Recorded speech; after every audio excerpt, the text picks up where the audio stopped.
ពេលវេលាបានកន្លងទៅជាង10ឆ្នាំប្លាយមកហើយដែលខ្ញុំត្រូវឃ្លាតឆ្ងាយកាយពីបាត់ដំបង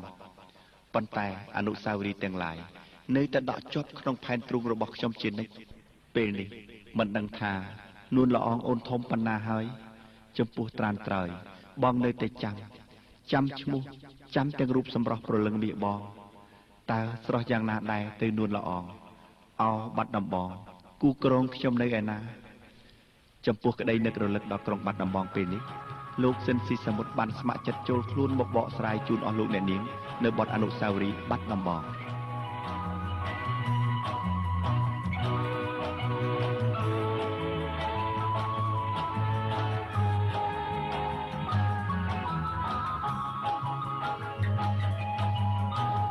តាំងតែពីតូចខ្ញុំធ្លាប់បានកខ្ញុំធ្លាប់បានយកក្រុងបាត់ដំបងព្រោះនៅសងបានគ្មានក្តីតែមកអបានដំបងអីនៅស្នេហ៍ឆ្ងាយខ្ញុំតែងត្រមៃយំថ្ងៃជានិច្ចមិនភ្លេចអនុស្សាវរីយ៍ទាំងឡាយបន្លែងគ្រាប់លេងប្រឡែងពីកាយជាង10ឆ្នាំប្លាយអូនពេញក្រមុំអនុស្សាវរីយ៍មកដល់មរីសព្រមបានគូថ្មចំណាំ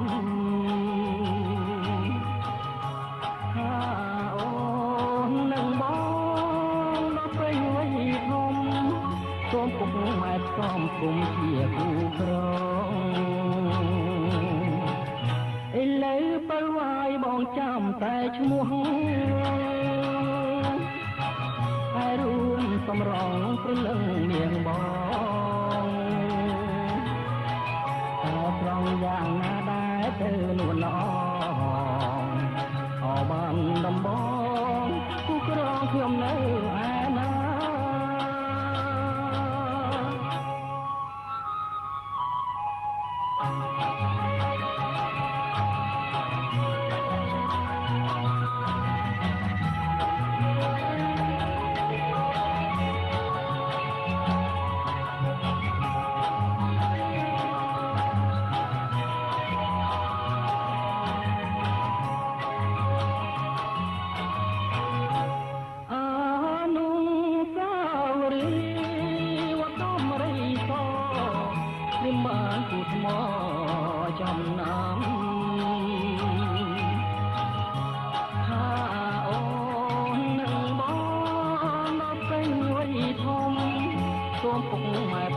គុំជាគូក្រ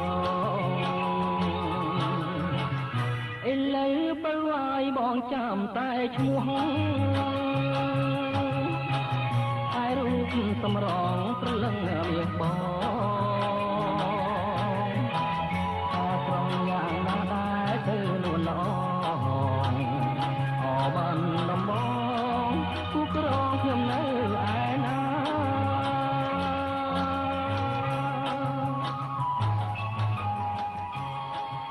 ដោយក្តីនឹករលឹក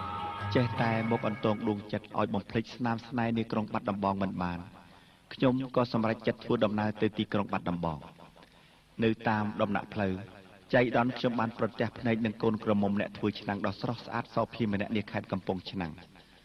គ្រាន់តែបានយល់សម្រស់នាងខ្ញុំឈរសម្លឹងរហូតដកភ្នែកមិនរួច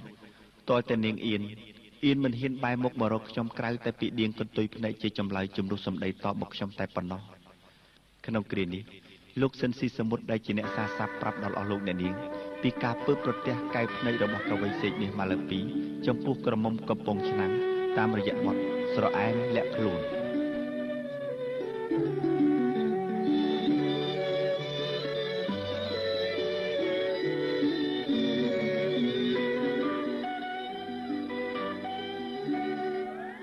កំពង់ឆ្នាំងបាំងភ្នំកងរេធម្មជាតិខៀវខ្ចីនៅតាមដងផ្លូវ យល់ពីជើងក្រអូបក្លំស្រូវហើយមនរដូវ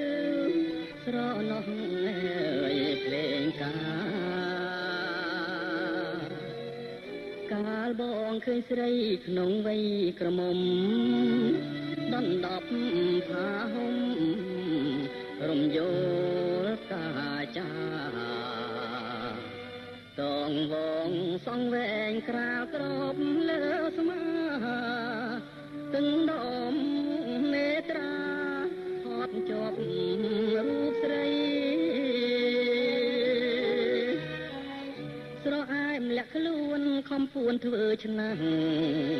បងឈរមើលខាងលេងអស់អ្វីកនទុយភ្នែកអូនជំនួសសំដីអៀនភ្ញៀវកវៃអូនស្ដីបែខ្នងបើភ័ក្រអក្រាតាមក៏ចុងឆ្នាំក៏អើយជួយផ្ដាំទៅស្រអែមផងបើម៉ែបង្ខំអូនឆ្លើយដាំងបងចំនួនសំណងបងសងទាំងអស់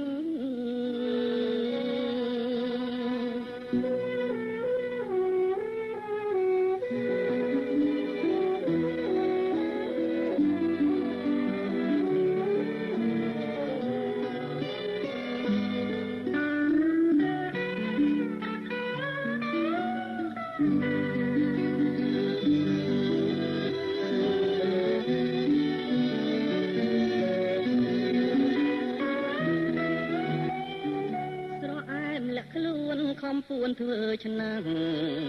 បងឈរមើលខាងលេងអស់អ្វីកនទុយភ្នែកអូនជំនួសសំដីអៀនភ្ញៀវកវៃអូនស្ដីបែខ្នងបងផ្ញើអក្សរាតាមក៏ចុងឆ្នាំក៏អើយជួយផ្ដាំទៅស្រអែមផងបើម៉ែបង្ខំអូនឆ្លើយដាំងបងចំនួនសំណងបងសងទាំងអស់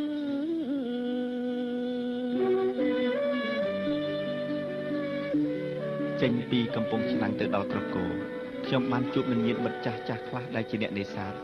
គេបាននាំខ្ញុំឲ្យចូលប្រឡូកក្នុងមុខរបរនេសាទជាមួយគេមួយរយៈបរិយាកាសនៃស្រុកក្រគរអំណោយផលមួយយ៉ាងដែលសម្រាប់ការស្នាក់នៅរបស់ខ្ញុំជាមួយពេលវេលាដែលកន្លងទៅមិនយូរប៉ុន្មានខ្ញុំបានលបលួចជំពាក់ចិត្តនឹងក្រុមជនបទម្នាក់ទៀតហើយសេចក្តីស្នេហាដែលទើបនឹងផ្ដួចផ្ដើមក្នុងបេះដូងខ្ញុំលាយឡំទៅដោយក្តីសង្ឃឹមដ៏តិចតួចជាមួយនឹងភាពកណ្ដោចកណ្ដែងគ្មានកោះត្រើយរាត្រីរនោចនៃស្រុកក្រគរចំណិតព្រះចន្ទ្រាកំពុងតែលបខ្លួនចូលពួនសំងំក្នុងផ្ទាំងពពកខ្មៅឯនេះនៅភាល័យសល់នៅតែភាពខ្មៅងងឹតមកគ្រប់ដណ្ដប់លើសភាពស្ងប់ស្ងាត់ក្នុងតំបន់បឹងទន្លេសាបជំនោរត្រជាក់ព្រឺព្រួចរងាអស់ប្រាណបានបកច្រានទូកនេសាទរបស់ខ្ញុំឲ្យរសាត់អណ្ដែតទៅលើផ្ទៃគង្គគាល្វឹងល្វើយបីដូចជារូបខ្ញុំដែលមិនដឹងជានឹងត្រូវបន្សត់ជីវិតក្នុងភាពលហលហេវនៃពិភពលោកនេះដល់កម្រិតណាទេតើអ្នកនេសាទដូចខ្ញុំមានវាសនានឹងបានបុប្ផាក្រគរមកជាគូគប់ឬក៏ទេរ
ដេចយកឈ្មោះល្បីស័ក្តិសិទ្ធិជួយចាំរឿងពិតចែកចងនិស័យ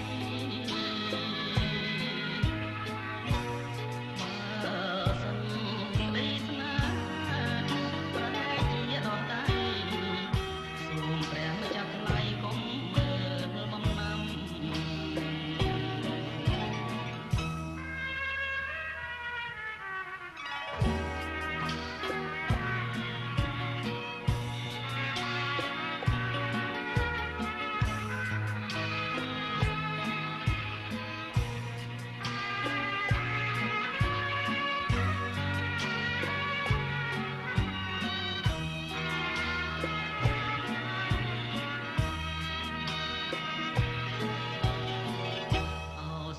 ក្រកដួងខែរនោចខែ15រោចស្អែកចេញវស្សាបត់បាបវាំងននបត់ច្រងកាលាសំពងអាចាបងស្មុំតោងស្បៃវាសំដាច់យកឈ្មោះល្បីស័ក្តិសិទ្ធិ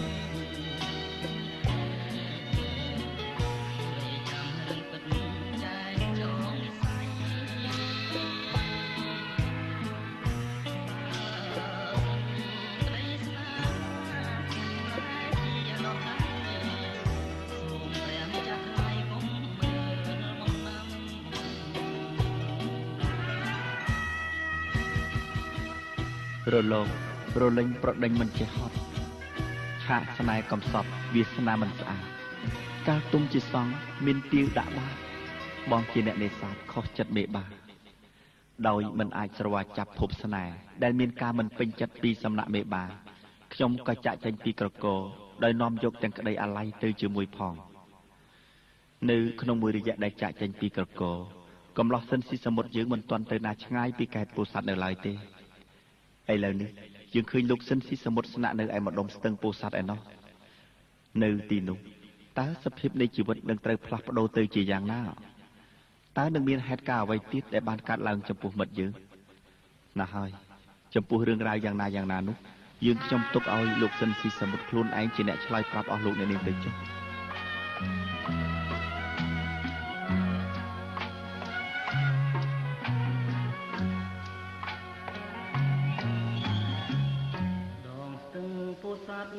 ជីវិតខ្ញុំអើយ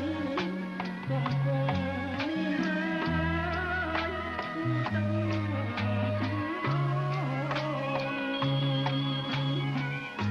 កនាំមកសាតាមក្បូនសំដាបណ្ដោនៅទៀងថ្មទឹកហូរកាត់ខ្សាច់ដាច់ដីមាត់ទឹក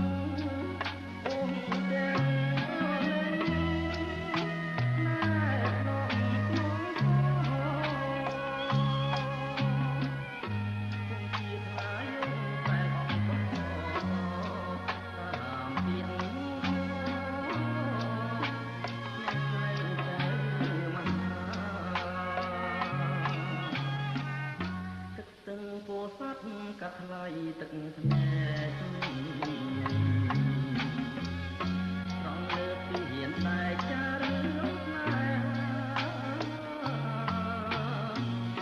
សំដែងកម្មមកថាត្រង់ណាខ្លាចណាប់ណាប់ទេមកហើយក៏ឲ្យជ័យប្រណងភ្លេងការនៅត្រើយសឹងមកខាងបំ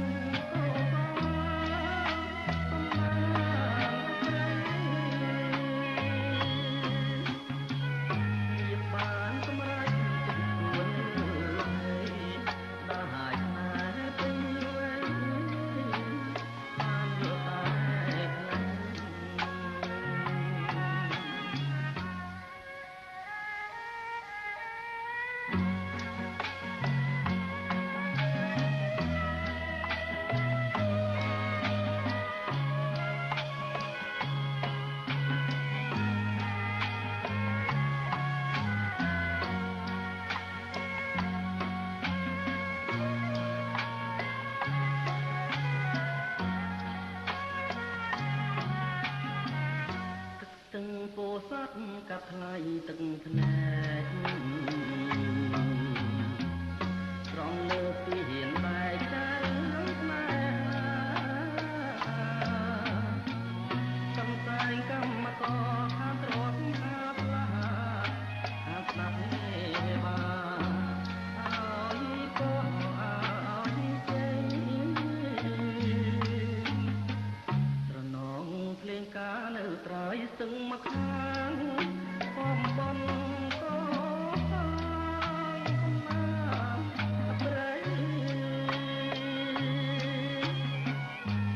បានសម្រេចទុំទួនលើហើយได้តែពេញវេបានយកតែ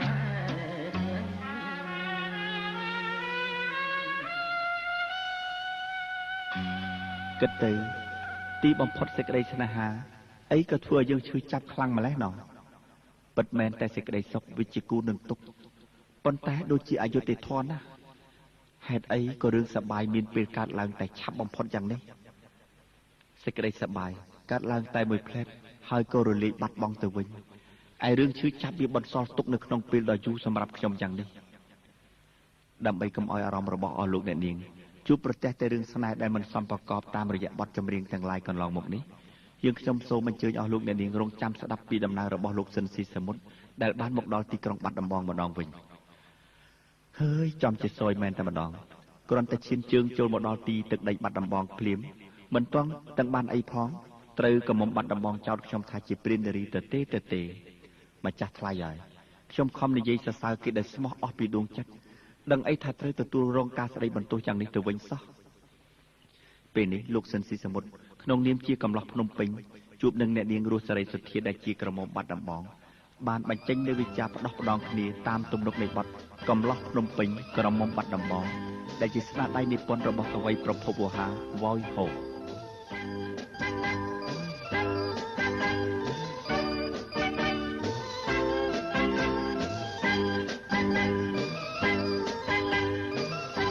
អ្នកនាងអញចេញទៅណា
ទន្ទឹមនឹងការស្ដីបន្ទោសពីក្រមុំបាត់ដំបងដោយគ្មានហេតុផលច្បាស់លាស់នោះ កំឡោះខកចិត្តយើងក៏បានបន្តដំណើរជីវិតតាមជំហានលំហែអារម្មណ៍គ្មានទិសដៅជួនជាចៃដន្យគេក៏បានជួបនឹងកំឡោះជើងល្អម្នាក់ដែលធ្លាប់ស្គាល់គ្នាកាលពីនៅភ្នំពេញក្នុងពេលនេះយើងនឹងបានឮនៅសម្ដីសាសងចំពោះការជួបគ្នានៅក្រុងបាត់ដំបងរវាងលោកស៊ិនស៊ីសមុទ្រនិងមិត្តរបស់លោកម្នាក់ទៀតគឺអ្នកចម្រៀងថ្លុកមាសសាមនក្នុងទំនុកនៃបទជួបគ្នានៅបាត់ដំបងដែលនិពន្ធទំនុកច្រៀងនឹងបទភ្លេងដោយលោកវ៉យហូទៅបានជួបគ្នានៅបាត់ដំបងនេះ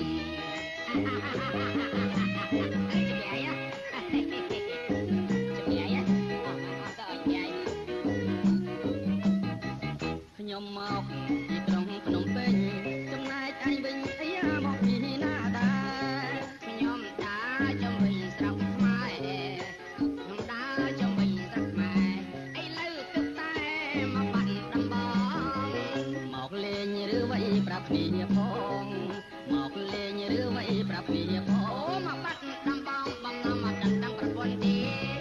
ច្រើនឆ្នាំហើយដើររឹបពីរយាតែខុសមួយឆ្នាំគ្នាអាយ៉ាពីបារោស៊ី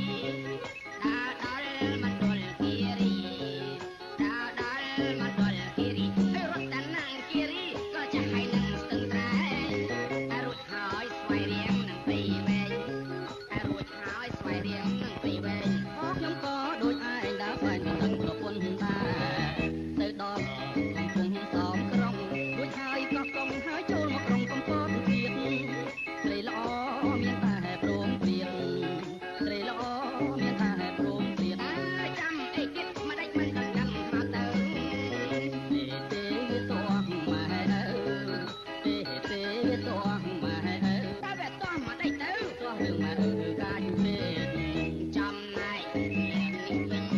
ចេញពីភ្នំពេញទៅគ្រប់កំចាំកំពង់ធំបានឃើញស្រីមួយរុំទុំតែវាតោះមិនមែនប្រមុំចូលចិត្តមិនណាខ្ញុំកុំទៅជារៀបរៀងទៅដល់ស្រាប់តែខ្ញុំឲ្យចុកឈាមរឿងអីមហាមិត្តថាវាវិលកំណត់ស្រីពេកចេញចិត្តការរឿងយើងមិនខុសគ្នាទេឥឡូវនៅតែបាត់ដំបងទេដែលសងព្រមណស្រីល្អញញឹមអីយ៉ាងអត់សង្ឃឹមមុខស្រស់ប្រព្រឹមអីយ៉ាងបានខ្ញុំសំណាក់សំទេមិនសំទេឯងចានេះតាំងសំណាក់សំជាងឯងណែមកឯងកាស្រែកឯងកុំដណ្ដឹងគេមិនឲ្យទេ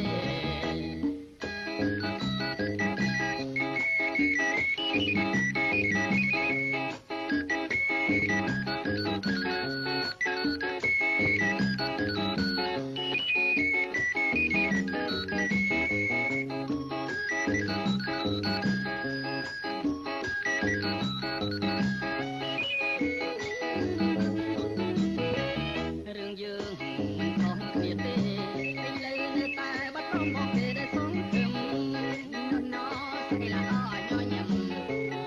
អីយ៉ាងឲ្យខ្ញុំសង្ឃឹមមុខស្រស់ក៏ព្រមអីយ៉ាងខ្ញុំសំនឹងគ្រាណាស់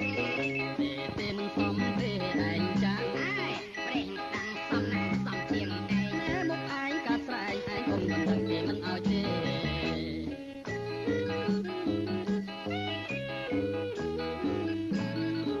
កាលបើបានជួបនឹងបុប្ផាក្រុងបាត់ដំបង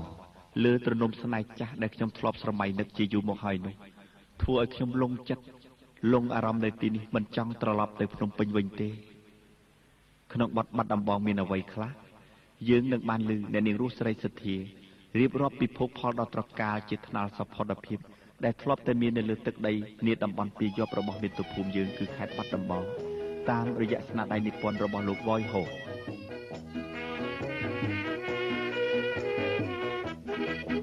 បាត់ដំបងមានអ្វីឆ្ងាញ់ទេ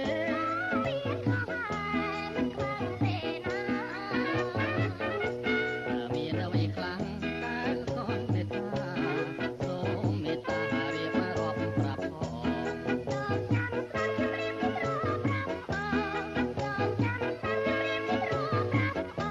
អរគុណលួនល្អបងចាំស្ដាប់ហើយ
មួយរយៈកន្លងមកនេះ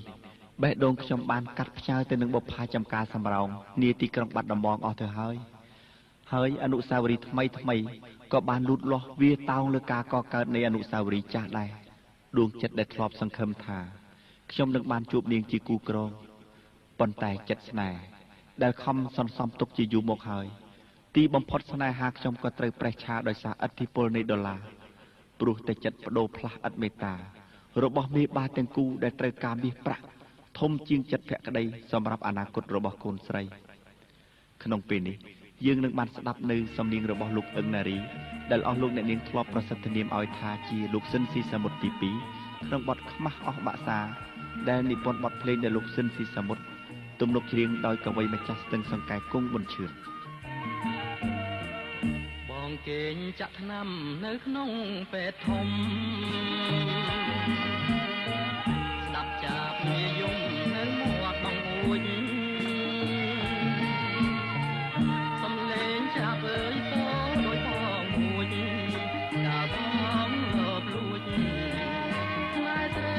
ដំបងដើរក្រៀលគូខាងក្រោយផ្ទាំងស្រី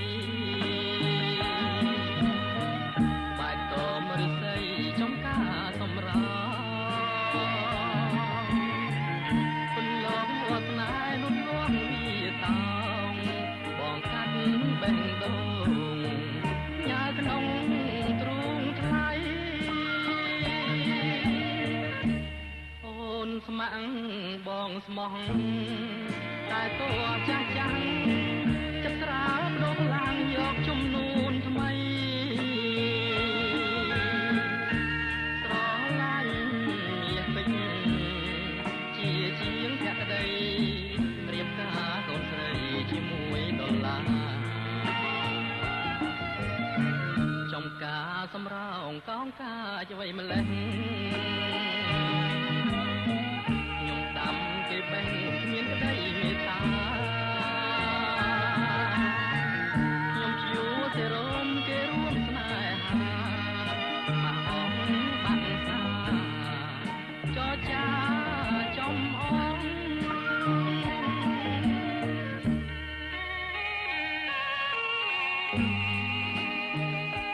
ចំការសម្រោងកោងកាចអ្វីម្លេះខ្ញុំដាំគេបេះគ្មានក្តីមេត្តាខ្ញុំជួសេរោមគេរួមស្នេហាខ្មាស់អស់បាក់សាចរចាចំអង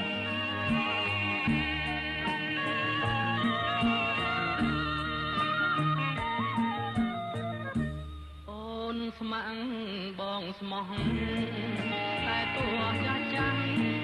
ចិត្តស្រាលដុំឡើងយកជំនួនថ្មីស្រឡាញ់មាសពេជ្រជាជាងភក្តីប្រៀបការកូនស្រីជាមួយដុល្លារចំការសម្រោងកងការអ្វីម្លេះខ្ញុំដាំគេបេះមានក្តីមេត្តាខ្ញុំឈឺទេរោមគេរួមស្នេហាមកអងបាក់សាចរចាចំអង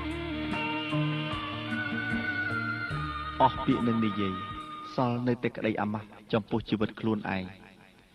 មិនដឹងជាពីវិរិយអីដែលនាំឲ្យខ្ញុំជួបតែរឿងអកុសលបែបនេះដើម្បីឲ្យបានរសាយពីកង្វល់ខ្លះខ្ញុំក៏បបួលមិត្តខ្ញុំបង្ហោះដំណើរឆ្លងដែនទៅលេងរហូតដល់ជ័យដែននៃប្រទេសថៃទៀតពេលមកដល់អរញ្ញខ្ញុំត្រូវចុះចាញ់នឹងសម្រស់ក្រមុំអរញ្ញតែម្ដងខ្ញុំខំចាក់សម្ដីឡែបខាយយ៉ាងរុះរាយដើម្បីសុំសេចក្តីស្នេហាពីនាងប៉ុន្តែទោះតែខ្ញុំជាកំឡោះឆ្លងដែនទីបំផុតគេមិនព្រមស្រឡាញ់ខ្ញុំសោះតាមរយៈសម្លេងលោកស៊ិនស៊ីសាមុតនិងនាងរស់សេរីសុទ្ធាអស់លោកអ្នកនាងនឹងបានឮនៅវិចារឡែបខាយឆ្លើយឆ្លងបីដូចជាទឹកហូរនៅក្នុងទំនុកនៃបទក្រមុំអរញ្ញដែលជាសម្ដីរបស់អ្នកនិពន្ធវ៉យហូ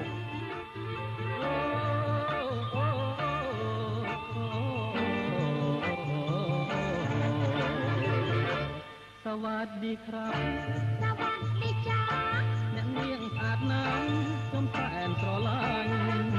នាងជាទេវតាសងអារញ្ញនាងជាទេវតា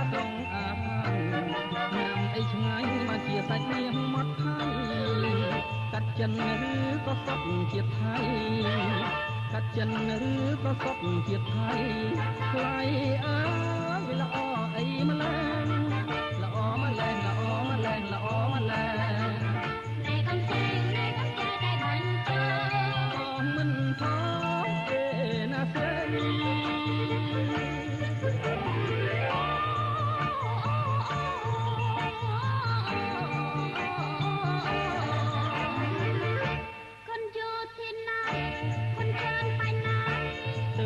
ក្រុងថៃមើលស្រីស្រស់ស្រងប៉ុន្តែចិនខ្ញុំប្រែទាំងអប៉ុន្តែចិនខ្ញុំប្រែទាំងអគូនស្លាប់រស់នឹងក្រុងអរញ្ញនេះហើយ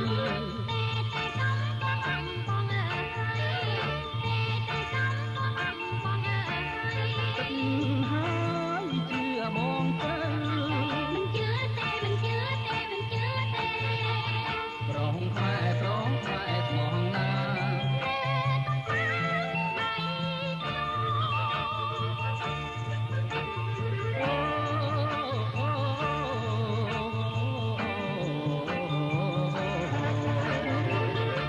គេថាជាងម៉ៃ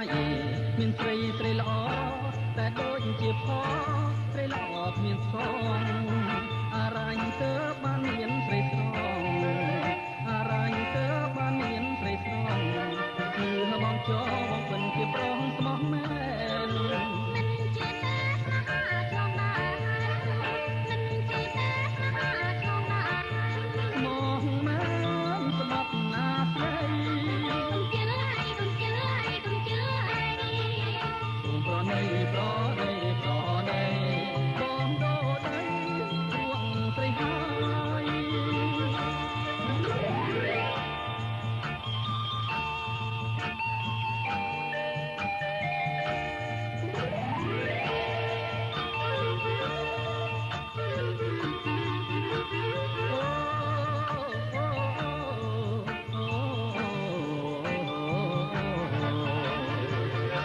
គេថាជាងម៉ៃមានស្រីស្រីល្អតែដូចជាផងស្រីល្អគ្មានសងអរញ្ញទៅបានមានស្រីស្រងអរញ្ញទៅបានមានស្រីស្រងគឺបងចោបងពិនជាប្រងស្មោះមែនមិនជាតែស្នេហាឆ្លងណាមិនជាតែស្នេហាឆ្លងណាមកមែនស្មត់ណាស្រីកុំជឿហើយកុំជឿហើយកុំជឿហើយកុំប្រណីប្រណីប្រណីបងដូដីរួងស្រីហើយពិតមែនតែក្រមុំអរញ្ញមានសម្រស់ស្រស់ស្អាតចំពោះភ្នែកខ្ញុំយ៉ាងណាក៏ដោយប៉ុន្តែដួងចិត្តពិតប្រកបរបស់ខ្ញុំសូមទុកប្រគល់ជូនឲ្យតែបុប្ផាដែលជាឈាមជ័រនៃជាតិតែមួយនៅលើទឹកដីកំណើតរបស់ខ្ញុំតែប៉ុណ្ណោះទីបំផុតខ្ញុំក៏ត្រឡប់មកកាន់បាត់ដំបងវិញដោយឆ្លងកាត់តាមតំបន់បៃលិនលើទឹកដីបៃលិនជីវិតខ្ញុំត្រូវបដូរផ្លាស់ក្នុងសភាពថ្មីមួយទៀតឥឡូវនេះខ្ញុំបានលួចប្រាថ្នាដល់ផ្កាយហូបបៃលិនមួយតងដ៏ស្រស់សោភាអធិពលនៃសេចក្តីស្រឡាញ់កាន់តែមុតជ្រៅទៅក្នុងដួងចិត្តខ្ញុំអង្គុយសិញ្ជឹងគិតម្នាក់ឯងនាមាត់ជ្រោះបយីខាជំនួសពេលប្រលប់នាមាត់ជ្រោះបយីខា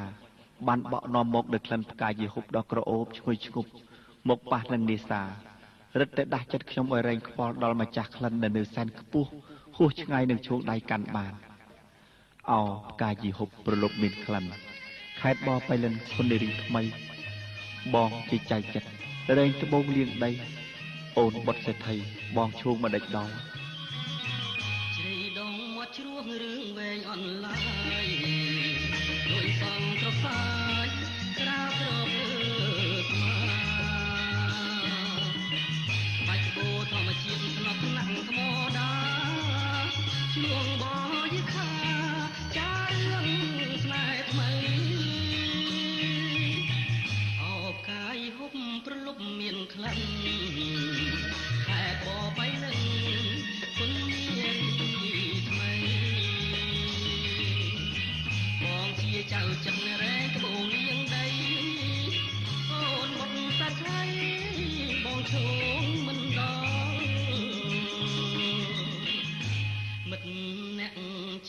ត្បូងផ្ទះគ្រូអាណិតដឹងរឿងស្នេហ៍ពេញក្នុងភូមិកងមបើអូនទុកបងជាប្រងសំណងចិនអាងក៏សល់ដល់ហើយបងហើយអរបាំកងអក្រមសោកបាត់គូអូនបាំងតាំងយូរឈរចិត្តបងកាយសូសៀងថ្មីថ្មីស្រីគោលឆ្លងឆ្លើយស្លាប់នៅចុកណាយហុំបាយលិន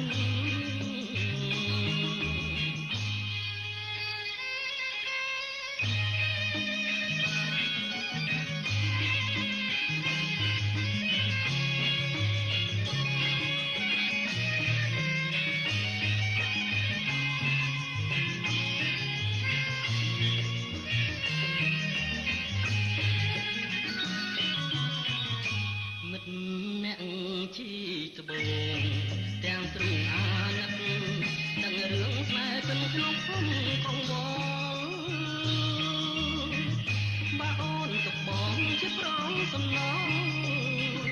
ចិនអាងក៏សល់ដល់ឲ្យបងហើយអរបាំកងអក្រមសោកបាត់គូអូនបាំងតាំងយូរឈរចិត្តបងកាយសូសៀងថ្មីថ្មីត្រីគោឆ្លងឆ្លើយក្លិននៅចុកណាយយំបាយលិន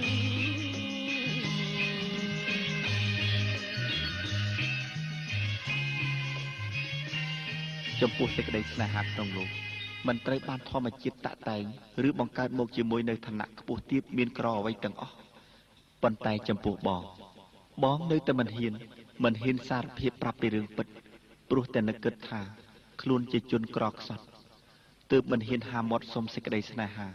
ក្រៅពីខ្លែងវិចារសុំត្រឹមតែក្តីអាណិតប៉ុណ្ណោះអោព្រះហើយមិនដឹងជាថ្ងៃណាខែណានឹងមានសង្ឃឹមថាបានឆោមសារិកាមកសាសងសម្ដីដើម្បីនឹងអាចបំភ្លេចក្តីទុក្ខក្រៀមក្រំនេះទៅបានក្នុងបទសារិកាកៃវងអស់លោកអ្នកនាងនឹងបានឮនៅសំឡេងយ៉ាងស្រួយស្រេះមួយបែបក្នុងចំណោមសំឡេងយ៉ាងច្រើនបែបសម្បូរក្លែបដោយខ្នងណាំងរបស់អ្នកនាងប៉ែនរ៉នដែលសាសងឆ្លើយឆ្លងជាមួយអធិរាជសំឡេងទឹកសិនស៊ីសាមុត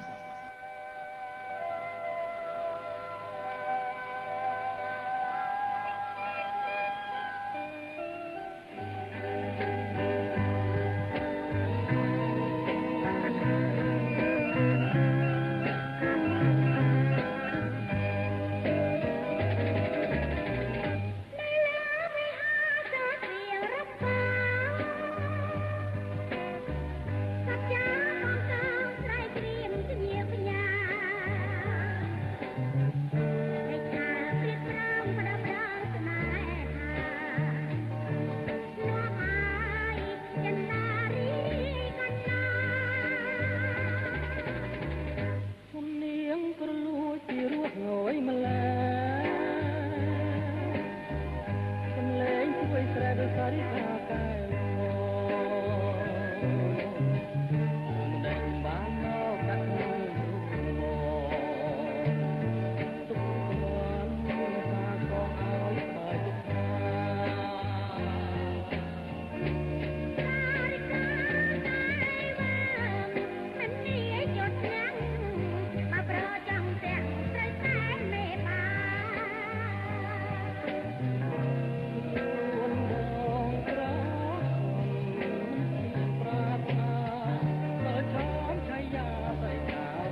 គ្រប់គ្រាសម្រាប់ខ្ញុំបានជួបប្រទះតែក្តីអស់សង្ឃឹមគ្រប់ជំហានវិបត្តិដួងចិត្តដែលបានកើតឡើងចំពោះខ្លួនខ្ញុំកន្លងមកស្ទើរតែคล้ายទៅជាគំនោសោកនាដកម្មពេញក្នុងផែនទ្រូងទៅហើយប៉ុន្តែព្រំលិខិតនៅតែលោលេងជាលបែងចំពោះស្នេហាខ្ញុំគ្មានឈប់ឈរសោះទីបំផុតខ្ញុំត្រូវចាក់ចេញចោលទឹកដីបៃលិនត្រឡប់ទៅកាន់ភ្នំពេញវិញលុះមកដល់បាក់ព្រាជួនជាមេឃភ្លៀងធំខ្ញុំក៏សុំផ្ទះគេជ្រកភ្លៀងប៉ុន្តែចៃដន្យអីពេលនេះខ្ញុំចូលជ្រកចំផ្ទះបវរនារីដ៏ស្រស់សោភាម្នាក់ដែលខ្ញុំធ្លាប់បានជួបនាងម្ដងកាលពីថ្ងៃបុណ្យនាឯវត្តទៀមសេមាឥឡូវនេះមិននឹកស្មានថាវាសនាតម្រូវឲ្យខ្ញុំជួបនាងជាថ្មីម្ដងទៀតសោះអោតំបន់បាក់ព្រានាស្រុកសង្កែបងសូមថ្នមថែផ្ការីជាប់តងអូននៅក្នុងមលុបខានជួបមុខបង3ខែកន្លងបងសូមរៀបការបងដើរកាត់ភ្លៀងឈៀងចូលទាំងស្រីពេលភ្លៀងបាយរីលេងយំបងរងញៀបឯស្រ័យសុំហៅពេលនោះរូបមុំកំពុងចូលមលុបលៀងមិនព្រមរាំងខាំងរូបខ្ញុំហើយតែមិនរួចឡើយរហូតដល់យប់ជាប់លៀងជាប់ណែដូចគេសំភពអូននៅក្នុងលំមិនមានវាចាបងបានជាប់ចិត្តលើទាវតូចតន់ការអូនទៅបន់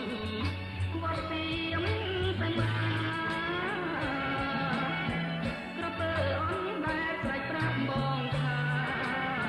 រូបត្រីរូបព្រេងតំបន់បាំងព្រានាស្រុកសង្កាបងសូមថ្នមថែការីជាប់តអូននៅក្នុងលំខានជួបមុខបងបីខាកន្លងបងសូមរៀប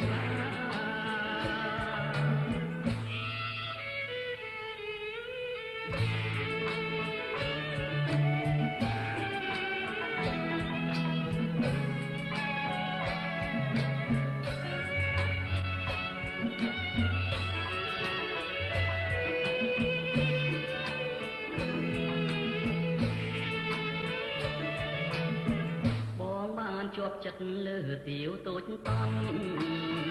កាលអូនទៅបន់វត្តទៀមសេមាក្រពើអនបែបស្រែកប្រាប់បងថារូបត្រីរូបព្រេងតំបន់បាំងព្រានាស្រុកសង្កា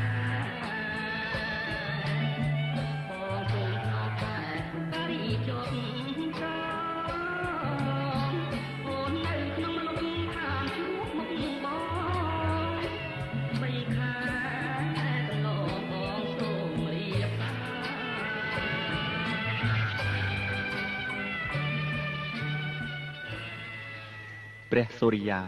ចោលរស្មីក្រហមច្រាបញ្ចេញពណ៌មាសចែងចាំងពន្លឺភ្លេចពេញផ្ទៃជលសាជាទីចុងក្រោយមុនពេលដែលចរចាក់ឆ្ងាយពីធម្មជាតិទាំងឡាយទាំងក្តីអាល័យហាក់ចង់សន្យាថាថ្ងៃស្អែកគេនឹងវិលវិញខុសឆ្ងាយពីសេចក្តីស្នេហាខ្ញុំដែលបងឃ្លាតឆ្ងាយទៅគ្មានស្ដាយសោះចំណែកខ្ញុំចេះតែរងចាំបងចាំហើយចាំទៀតចាំតាំងពីរដូវប្រាំងរហូតដល់រដូវវស្សាទៅហើយក៏នៅតែមិនឃើញបងត្រឡប់វិលវិញសោះឡើយប្រហែលជាសេចក្តីសង្ឃឹមរបស់អូននឹងត្រូវរលត់រស្មីដូចជារស្មីនៃព្រះសូរិយានៅពេលបន្តិចទៀតនេះអញ្ចឹងដែរហើយមើលទៅអូនក៏ដឹងដែរថាអូនជាបុប្ផាកំសត់រស់តាមវាសនារំពឹងលើផ្ទៃជលសាជាជំរកមិនស័ក្តិសមនឹងបងទេតែទីបំផុតអូននៅតែបណ្ដោយឲ្យជំនួសជលសាបោកបក់មនុស្សសេចក្តីទុនជ្រាយរបស់ខ្លួនជាស្រីទៅតាមពឹសមុនសម្ដីរបស់បងព្រោះអូននឹកស្មានថាសេចក្តីស្នេហានេះនឹងត្រូវបានបងសន្តោសប្រណីមិនខានឡើយតែទីបំផុតឆាកល្ខោនស្នេហ៍នៅបាក់ព្រាពេលនេះគ្រាន់តែជាស្រមោលមួយពព្រិចភ្នែកក្នុងសុបិនតែប៉ុណ្ណោះ អោបាក់ព្រាព្រែកទ្របបង្កប់រឿងស្នេហ៍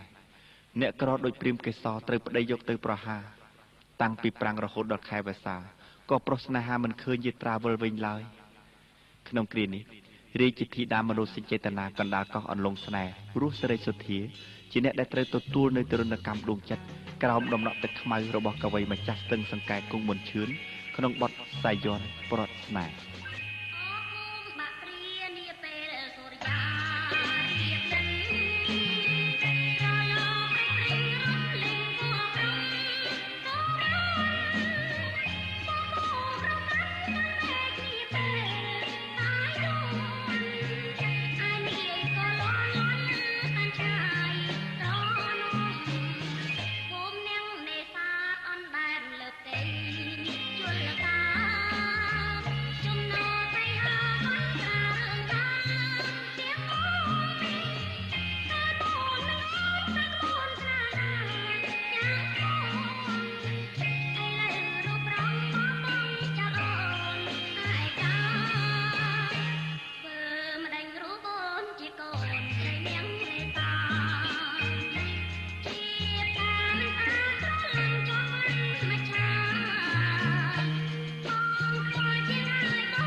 ក្តីទន្ទឹងរង់ចាំរាប់ខែឆ្នាំចាំជាមួយទឹកភ្នែកដែលហូរដោយមិនអាចមុជសំងំក្នុងផែនទ្រូងបានព្រោះតែនៅស្រឡាញ់ណាស់ហើយចុះបើបងអស់ស្នេហ៍អស់មេត្តាអស់ស្រណោះស្រណោកទៅហើយនោះក្តីស្រឡាញ់ក្តីស្ដាយស្រណោះរបស់អូនក៏គ្មានន័យអ្វីទៀតដែរគួរឲ្យស្ដាយដែរចំពោះការបោះបង់មនោសញ្ចេតនាដ៏បរិសុទ្ធដែលខំថែខំសន្សំអស់រយៈពេលដ៏យូរអង្វែងតែទីបំផុតត្រូវបាត់បង់អស់ទៅវិញក្នុងរយៈតែមួយពព្រិចភ្នែកប៉ុណ្ណោះនោះប៉ុន្តែស្នេហាដែលត្រូវប្រេះឆាដល់ដំណាក់កាលនេះទៅហើយមានតែប្រការមួយទេគឺត្រូវតែបង្ខំចិត្តបំភ្លេចចោលបើបានជាប្រត់ទៅហើយសូមឲ្យប្រត់រហូតទៅចុះនៅទីបញ្ចប់នេះយើងខ្ញុំសូមបង្ហាញជូននៅសូរសំនៀងរបស់អ្នកនាងពៅវណ្ណរីតាមស្នាដៃនិពន្ធរបស់អ្នកនិពន្ធរៀបច្បងពៅស៊ីផូតាមទំនុកនៃបទទឹកហូរ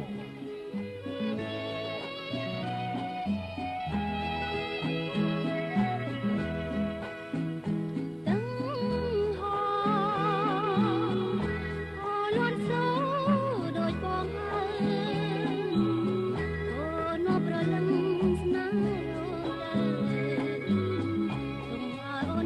subscribe cho kênh Ghiền Mì Gõ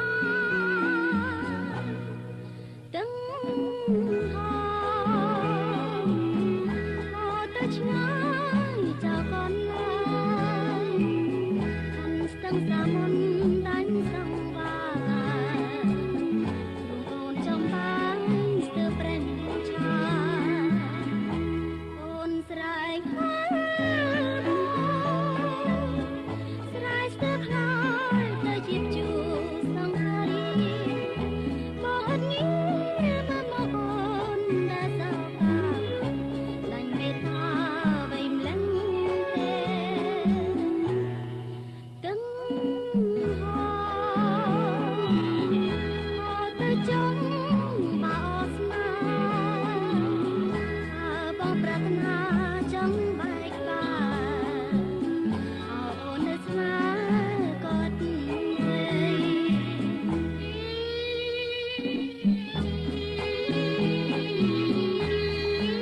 ផ្លា